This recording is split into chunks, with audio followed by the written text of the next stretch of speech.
Le cours intitulé Dispositifs de remédiation pédagogique vise à doter les étudiants de master en sciences de l'éducation des moyens susceptibles d'aider les enfants en difficulté scolaire à dépasser leurs difficultés. Première étape. Questionnement par le prof pour susciter chez les étudiants une mobilisation de ce qui avait été appris lors de la dernière séance et pour les pousser à donner sens à la séance actuelle et mettre celle-ci en lien avec les cours précédents.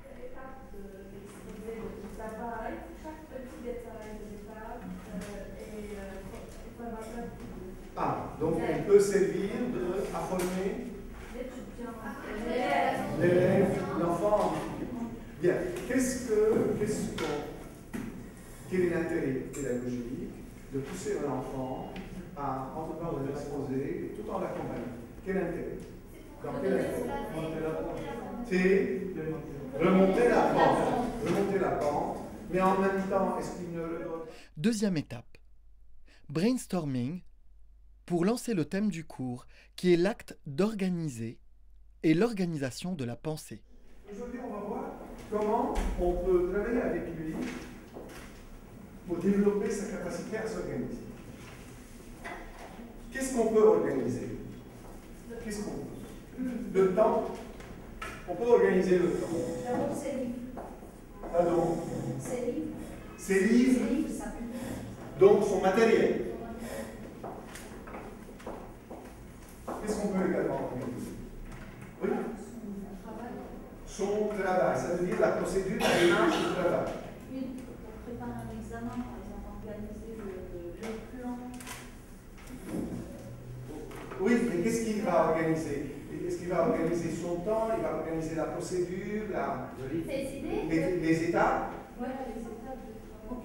Donc, étape. Troisième étape.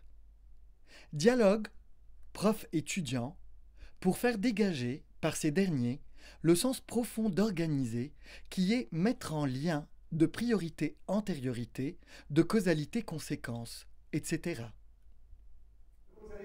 Ça veut dire pour obtenir cet effet, il faut avoir commencé par faire telle chose. Non? Que ce soit de priorité ou de causalité.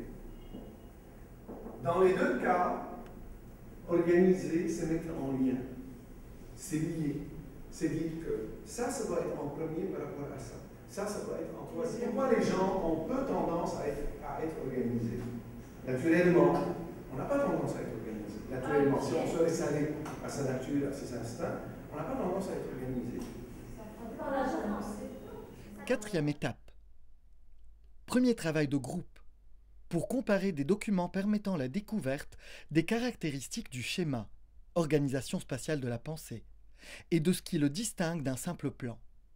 Ce travail est suivi d'une mise en commun orale de ces caractéristiques spécifiques.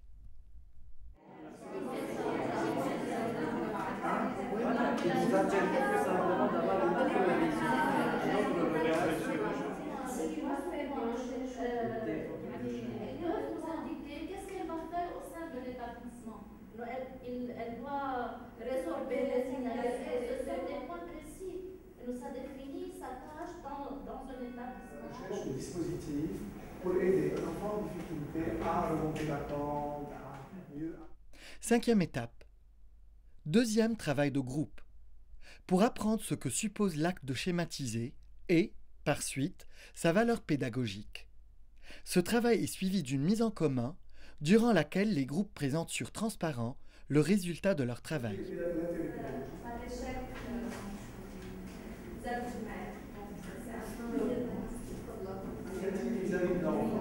Ces attitudes négatives vont pousser l'enfant à quoi? À réagir avec de l'anxiété, de la stress. Donc, il échouera à la banque. Différentes étapes, différents temps, qui est la préhistoire, la fin du... Sixième étape. Synthèse, finale, et mise en lien de ce qui a été réalisé avec le prochain cours.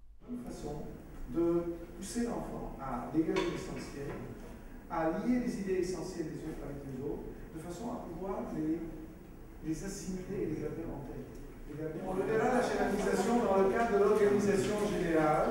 On va revoir la prochaine fois s'organiser, organiser le PowerPoint que vous avez commencé, et on verra à l'intérieur la schématisation, comme étant un moment